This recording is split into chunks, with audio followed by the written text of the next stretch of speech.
এই base currency আছে না, এই বেস কারেন্সির নির্দিষ্ট পরিমাপই হচ্ছে ইউনিট। নতুনদের জন্য কোন ধরনের লটে ট্রেডিং করা সবচেয়ে সেফ, সেটা হচ্ছে আমার মতে মাইক্রোলট। আজকে ক্লাসের মাধ্যমে আমরা জানবো হচ্ছে ইউনিট আর লট। আজকে প্রথম টপিক যেটা, সেই টপিকটার নাম হচ্ছে ইউনিট। একটা কারেন্সির নির্দিষ্ট পরিমাপই হচ্ছে ইউনিট। আরেকটা ক্লাসে আমরা শিখছিলাম হচ্ছে base currency and quote currency. এখন কট কারেন্সি আর বেস কারেন্সি এখানে দরকার পড়বে কেন? যারা হয়তো ওইরকমভাবে না জানেন ডিটেলস ক্লাসটা জানবেন, কিন্তু শর্ট করে বলে দিলাম। আমরা একটা কারেন্সি দেখি, এই যে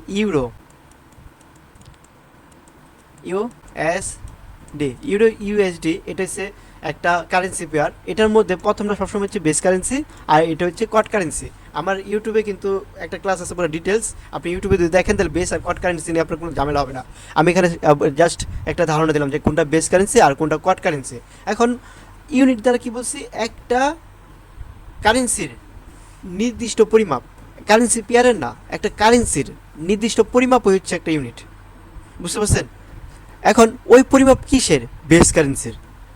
কি বলছি, এই যে এই বেস কারেন্সি আছে না, এই বেস কারেন্সির নির্দিষ্ট পরিমাপ হচ্ছে ইউনিট। যেমন মনে করেন আমি যদি বলি আমার কাছে ইউরো আছে হচ্ছে 100টা, আমার কাছে ইউরো আছে 100টা, তার মানে এখানে বেস কারেন্সি কয়টা আছে বলেন তো? মানে বেস কারেন্সির পরিমাপ কত? 100 ইউরো। এখন বেস কারেন্সির পরিমাপ হচ্ছে 100 ইউরো। আর এই 100 ইউরোকেই, যেহেতু আমি বলছি ইউনিট মানে হচ্ছে একটা কারেন্সির পরিমাপ, ইউনিট বলা হয় ফরেক্স ট্রেডিংয়ের ক্ষেত্রে। তার মানে আমি কি বলতে পারি যে ইউরো ইউএসডিতে 100 ইউরো মানে হচ্ছে 100 ইউনিট।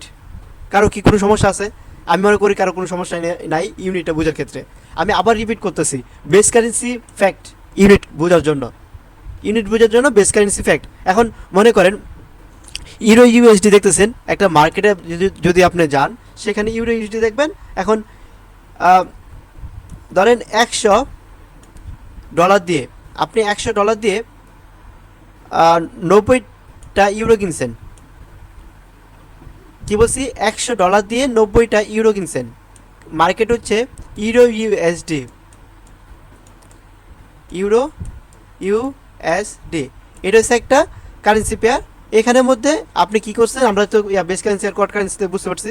তার মানে $100 দিয়ে আপনি 90 আপনি 90 ইউরো কিনছেন। এখানের মধ্যে আপনি বলেন তো আপনার ইউনিট কত হবে বলেন? অনেক সহজভাবে বোঝানোর চেষ্টা করতেছি, বলেন ইউনিট কত হবে? আপনার কথা বলতে পারবেন এখন, ইউনিট কত হবে? 90 ইউনিট হবে। 90 ইউনিট। তার মানে ইউনিট নিয়ে কি সমস্যা সমাধান হয়েছে বলেন তো? মানে অনেক যাতে অনেক কিছু দেখতে পারেন, কিন্তু আমি মনে করি যে ইউনিটটা অনেক গুড়া অ্যাপ আছে, অনেকে অনেক কিছু বলে, কিন্তু এতে কিছু প্রয়োজন নাই। আপনাদের মূল অনেকে আবার একটা ভুল করে থাকে কি জানেন, ওরা ডলার বলে থাকে, মানে ইউএসডি তারপর আরেকটা কারেন্সি যদি দেয় তাহলে সেক্ষেত্রে ঠিক আছে, কিন্তু যদি কারেন্সি হয় ইউরো ইউএসডি, সেখানে যদি বলে ডলার $10,000 হয়েছে তাহলে এটা কিন্তু সম্পূর্ণ ভুল। বুঝতে পারছেন? কিন্তু ম্যাক্সিমাম কিন্তু এই জিনিসটা ভুল বলে থাকে। তার মানে আমি বুঝতে পারলাম ইউনিট কোনটা, বেস কারেন্সি যত পরিমাপ হবে, বেস কারেন্সি যত পরিমাপ হবে ওইটা হচ্ছে ইউনিটের পরিমাপ। Concept clear? তাহলে ইউনিট এখানে শেষ। ঢাকা শহরে যারা আছেন তারা একটা জিনিস খেয়াল করে দেখছেন যে ভ্যান গাড়িতে জামা কাপড় বিক্রি করে অনেকগুলো একসাথে এসা, পরে তো তাদেরকে বলি যে যদি বলেন যে আসলে এই সাইজের হবে কিনা অথবা ওই সাইজের হবে কিনা এই কাপড়টার, অথবা অন্য কালার হবে কিনা, তারা বলে ভাই আমাদের পক্ষে সম্ভব না, কারণ আমরা একটা লট কিনছি, ওই লটে যা পড়ছে তাই বিক্রি করতেছি, এটা বলে না। এখন ওই লটটা আসলে কি, ওই লট আর এই লট প্রায় কাছাকাছি। আরও কয়েকটা উদাহরণ দেয়, যখন একজন পাইকারি সেলার, মানে পাইকারি সেলার যখন তার কাপড় কিনতে যায়, ধরেন কাপড়ের ব্যবসা, কাপড় যখন কিনতে চায়, কিনলে সমস্তটা একসাথে কিনতে হবে। ধরেন চায়না থেকে একটা প্রোডাক্ট আসছে, ধরেন 10,000 পিস প্রোডাক্টস আসছে, হ্যাঁ এখানে, কিন্তু যে ব্যক্তি কিনবে তার 10,000 পিসই কিনতে হবে, একটা কিনলে হবে না। ধরেন 10,000 পিসের মধ্যে 2টা খারাপ অথবা 3টা খারাপ, সব কিছু মিলিয়ে কিনতে হবে। এখন যে 10,000 পিস আছে ওই 10,000 পিসটাকেই ওইটা বলা হয় এক লট। Concept clear? ফরেক্স ট্রেডিংয়ের ক্ষেত্রেও একটা নির্দিষ্ট পরিমাণ ইউনিটকে, ইউনিট বলতে আমি বুঝাইছি যে ইউরো বা ইউএসডি যেটাই হোক না কেন, ওই ইউরো বা ইউএসডি বা সুন্দর করে যদি বলতে চাই ওই নির্দিষ্ট পরিমাণ ইউনিটকেই লট বলা হয়। লট কাউন্ট করা হয়। এখন লট কয় প্রকার হয়ে থাকে নির্দিষ্ট পরিমাণে অ্যামাউন্ট, যেমন আমরা জানি আমরা বিজনেসের ক্ষেত্রে দেখি পাইকারি বিক্রেতা আছে, খুচরা বিক্রেতা আছে, হ্যাঁ এরকমভাবে কিন্তু আমরা বিভিন্ন ধরনের প্রকারভেদ দেখি। আমার মুদি বিক্রেতা আছে, হ্যাঁ এরকম যে বিভিন্ন প্রকারভেদ দেখি, এরকমভাবে প্রকারভেদ কিন্তু আমাদের ফরেক্স ট্রেডিংয়ের লট নির্ধারণের ক্ষেত্রেও আছে। নর্মালি লট সাইজ 3 ধরনের হয়ে থাকে। লট সাইজ কয় ধরনের? 3 ধরনের হয়ে থাকে। তবে কিছু কিছু ব্রোকারে লট সাইজ মানে এক্সট্রা আরেকটা বাড়ানো হয়েছে, সেটা হচ্ছে এটা। আচ্ছা যাই হোক, আমি এক এক দিন দেখাই আপনাদেরকে। আর লট সাইজ নর্মালি 3 ধরনের হয়ে থাকে, কিছু কিছু ব্রোকারে আরেকটা বেশি দেখানো হয়, ওটা হচ্ছে এই যে এটা আছে না, এটা। এখন এটা কীভাবে একটু আমরা বিস্তারিত দেখি। লট সাইজ কয় প্রকার? ধরেন সাধারণত 4 প্রকার। একটা হচ্ছে স্ট্যান্ডার্ড লট, মিনি লট, মাইক্রো আর ন্যানো। এই যে এই 4 ধরনের লট হয়ে থাকে। এই 4 ধরনের লট মানে হচ্ছে যেটা সর্বনিম্ন অ্যামাউন্ট একটা থাকে। ধরেন আপনি যদি পাইকারি সেলার থাকেন, তাহলে পাইকারি ক্ষেত্রে কি আপনার মনে করেন কি কমপক্ষে 10,000, মনে করেন আপনি মানে আরো সুন্দর উদাহরণ দিই,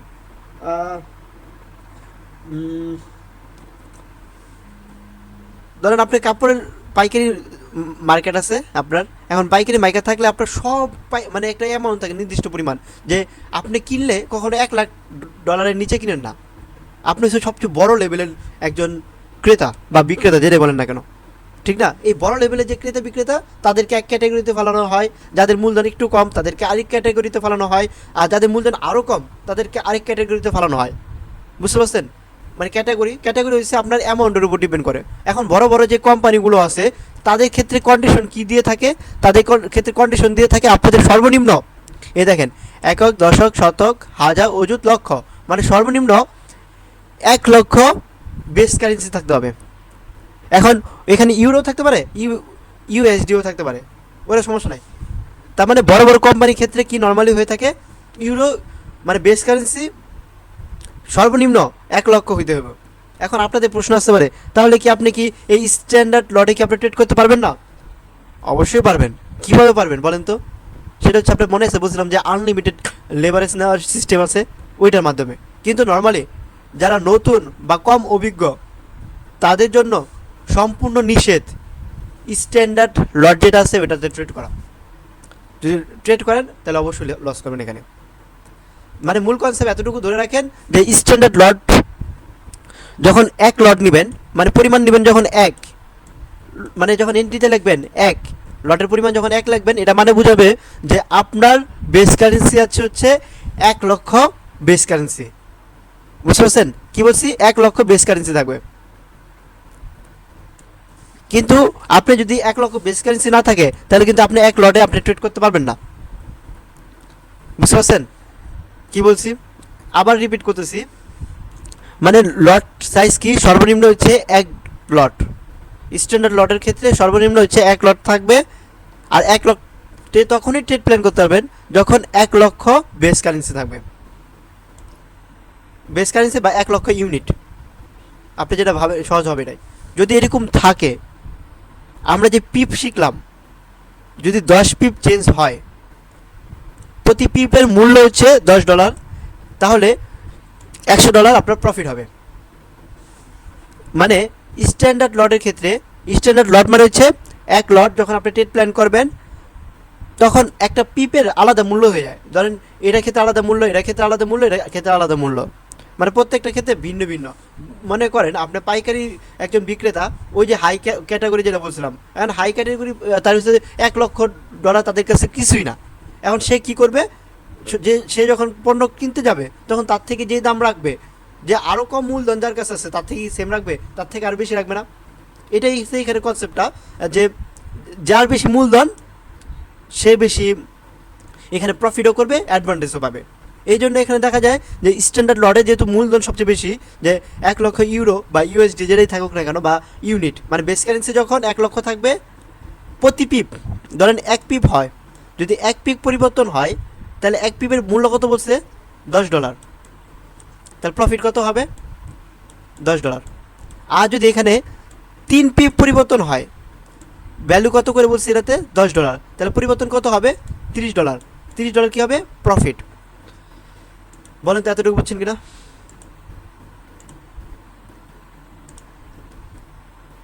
বলেন এতটুকু বুঝছেন কিনা? না বুঝতে বলেন, আমি আবার রিপিট করবো, কারণ এই জিনিসটা বোঝা দরকার অবশ্যই। ভাই বুঝতে পারছি ভাই, আরেকবার বুঝুন। আচ্ছা আরেকবার বোঝাচ্ছি, কিন্তু এই টপিকটা ভালো করে বুঝেন, কারণ আমি চেষ্টা করতেছি বোঝানোর জন্য, কারণ এটা খুবই গুরুত্বপূর্ণ টপিক। এটা না বুঝলে লাভ নাই।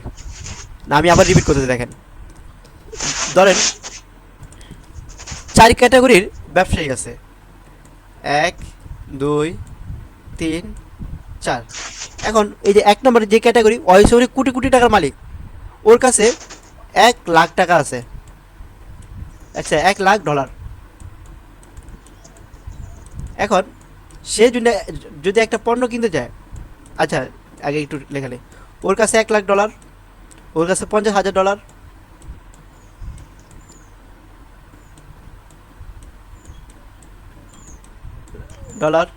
ওর কাছে ধরেন $20,000, ওর কাছে হচ্ছে $10,000। হ্যাঁ, ধরেন এই 4 ক্যাটাগরির ব্যবসায়ী আছে। এখন এই 4 ক্যাটাগরির ব্যবসায় ধরেন চিনে গেল একটা প্রোডাক্ট কিনবে, ধরেন মোবাইল কিনবে। এখন আর যদি $1,00,000 ইনভেস্ট করে, শুনেন কোম্পানির একটা পলিসি আছে বিক্রি করার, সেটা হচ্ছে যে বেশি কিনবে তাকে কম দামে দেওয়া।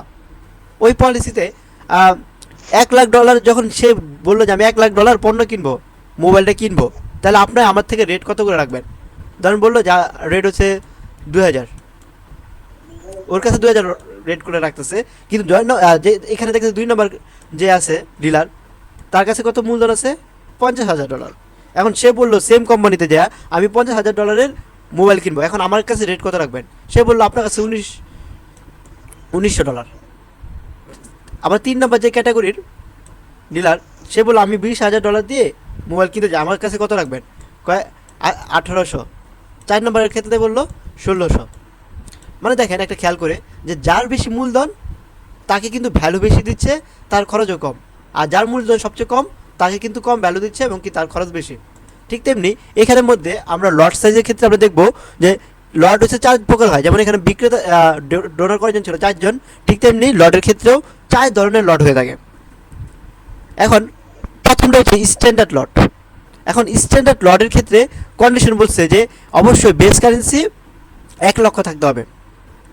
বুঝতে পারছেন? যেমন যে ওর 1 লক্ষ যেমন ছিল, যেহেতু 1 লক্ষ ছিল, তাহলে ওই বলছে যদি পিপ পিপ যদি 10 পিপ পরিবর্তন হয়, মানে প্রতি পিপসে ওর প্রফিট দিবে, মানে 1 পিপ যদি পরিবর্তন হয় আর প্রফিট দিবে হচ্ছে $10। এতটুকু পরিবর্তন, এটাই মানে আবার রিপিট করতেছি, মনে করেন 1 পিপ যদি পরিবর্তন হয় তাহলে প্রফিট হবে $10। এরকম যদি 3 পিপ যদি পরিবর্তন হয় তাহলে প্রফিট হবে কত? $30। সেম 3 পিপ পরিবর্তনে কিন্তু $30 লস হবে। আশা করি এখন বুঝতে পারছেন। এখানে আমি দেখেন এখানে কি দিছি, 10 পিপ পরিবর্তনের কথা, এখানে 1 পিপ দিলে সমস্যা ছিল না, কিন্তু ভ্যালু কি 10 $10, কারণ নর্মালি ওর যেহেতু মূলধন বেশি, ওরা তো বেশি প্রফিট দিবেই, ওদের মূলধন কম, এই জন্য ওদের মূলধন যেহেতু কম ওদের প্রফিট কম, মানে এটা হচ্ছে প্রফিটের পরিমাণ প্রতি পিপসের প্রফিটের পরিমাণ হচ্ছে এতটুকু জায়গা। তার মানে সবচেয়ে বেশি প্রফিট কাকে দিচ্ছে? স্ট্যান্ডার্ড লটে যারা পিপস করে তাদের। আর স্ট্যান্ডার্ড লটের মান কত? এই যে লট ঠিক করতে বলবে 1.0, এটা হচ্ছে স্ট্যান্ডার্ড লটের মান। আপনি 1.0 তখনই সেট আপ করতে পারবেন যখন আপনার ব্যালেন্সে 1 লক্ষ বেস কারেন্সি বা ইউনিট থাকবে, তখনই। এখন বলেন এতটুকু বুঝছেন কিনা? তাহলে আমি উপরগুলো বুঝতে 1 মিনিটের ব্যাপার না। ভাই এতটুকু যারা নতুনদের জন্য কোন ধরনের লটে ট্রেডিং করা সবচেয়ে সেফ, সেটা হচ্ছে আমার মতে মাইক্রো লট।